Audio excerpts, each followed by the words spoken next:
Hello friends, our next important topic is the system of forces. These concepts are very much important as you move further in the subjects.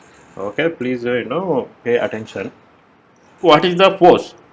Force definition is it is an external effect acting on a body. That body should have a mass m so that it will change its state of motion.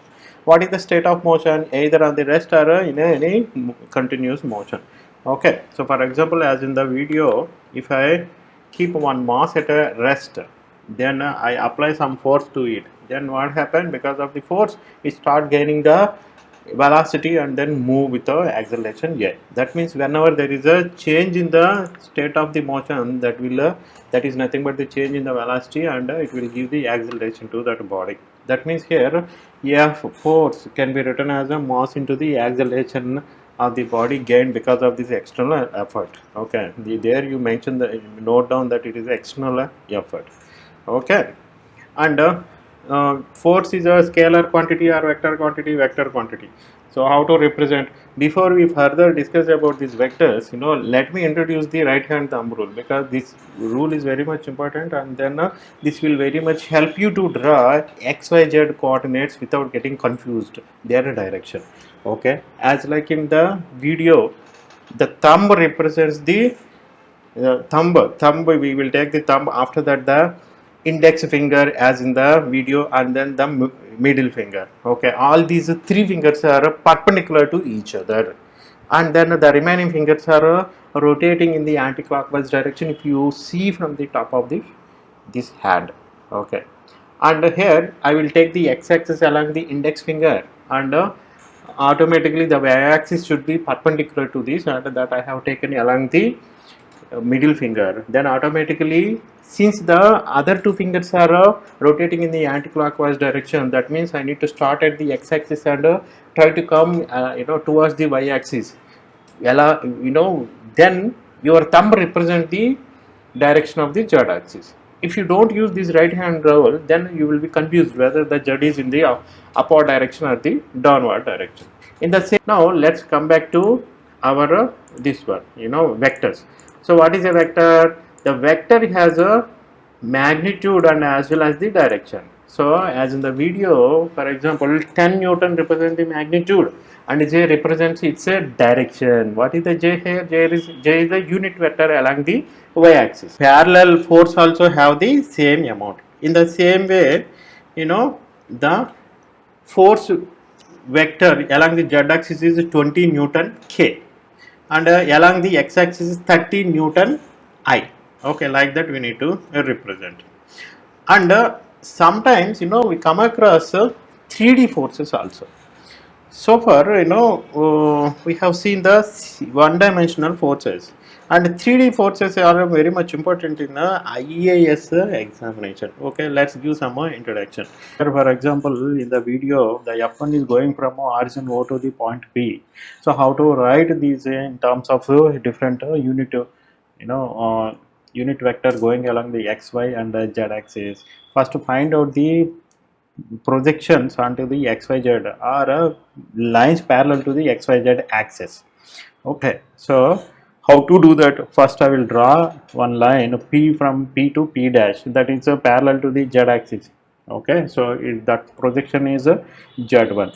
In the same way I will draw a line parallel to the y axis that touches the x-axis, so its value is y1. In the same way I will draw a line from P dash parallel to the x-axis and touches the y-axis, that value is x1. Then f1 equal to x1 into I, where x1 is the magnitude, I is the unit vector in that direction. In the same way y1 into j plus z1 into k. And how to write the f2 again same manner, you draw the projection or parallel lines to the xyz axis. Okay, those are x2 y2 z2. Then f2 equal to x2 into y plus y2 into j plus z2 into k. How to add two force vectors in the 3D? It is very simple. What is that? You find out the similar unit vectors, and then add the value magnitude of those.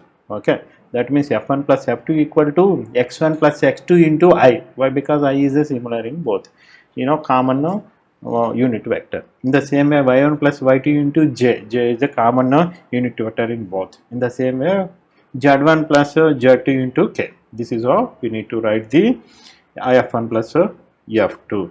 Okay, and after that, we will see the units of the force. SI unit, generally in India we use the SI unit. The SI unit of the force is a Newton, which is represented in the capital N. How we got this? We can further write like a F equal to MA, where F is in Newton, N equal to M is in kg, into A is a acceleration, that is a change in the velocity, that means m by s square.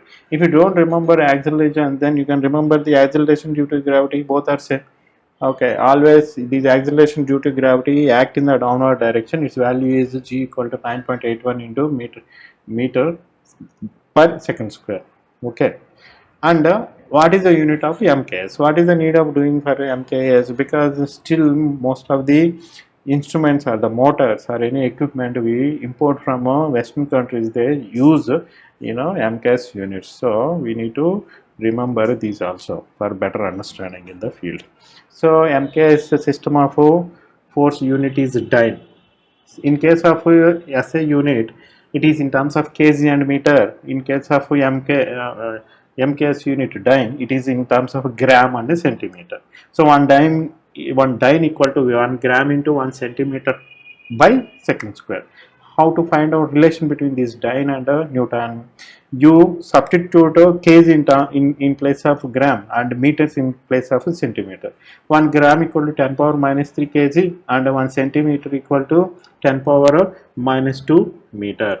Okay, then it will become 10 power minus 5 Newton. Okay, 1 dyne equal to 10 power minus 5 Newton. Otherwise, 1 Newton equal to 10 power 5 dyne. Which one is higher value? The higher value is Newton. And how to write the in dimensional form? Kg is a capital M, meter is a capital L, and second is a time, second is a capital T. So ml t power minus 2. Okay, that is how we need to write. We will see the system of forces. There are two systems. One is a coplanar, another one is non-coplanar, and further that divided into the concurrent and non-concurrent. This is simple English words. Planar, coplanar, both forces are or whatever forces we take, they are in the same plane, those are called coplanar. If they are not in the same plane, then they are non-coplanar. And again, what is the meaning of the concurrent? Concurrent mean whenever they intersect at one point, those are concurrent. If they are not intersecting at any point, those are non-concurrent. Okay, see for example here in this video, if you take f1 and f2, both are in the same plane, that plane is a yz. Okay, so those f1 and f2, I can say that it is a coplanar. In the same way, f3 and f4 are, I can say that those two forces are coplanar. And here f1 and f2 not only coplanar, they are meeting at one point. So f1 and f2 are coplanar and as well as the concurrent. In the same way, how to find out f3 and f4 whether they are concurrent or not? Simply I will extend their vector length. When you extend, then they both are intersecting at one point. So those two also coplanar and as well as the concurrent. But here in this case, f1 and f2 are parallel to each other, and they are parallel to each other even after you extend it at a infinity length also, they are not going to intersect at any point. So in that case, I can say that f1 and f2 are coplanar, that means in the same plane yz, but still they are not intersecting at any place. So coplanar but a non-concurrent. Okay, and here if you take this f1 which is in the yz plane and f2 which is in the xy plane, they are in different planes, that means they are non-coplanar, but they are meeting at one point. So non-coplanar but concurrent. Okay, and next one is if you take f1, f3, f4, all these forces are on different planes, that means these are non-concurrent. And if we extend these forces along their length, then what is happening? They are not going to meet at any place. That means here this is a non-coplanar and as well as the non-concurrent.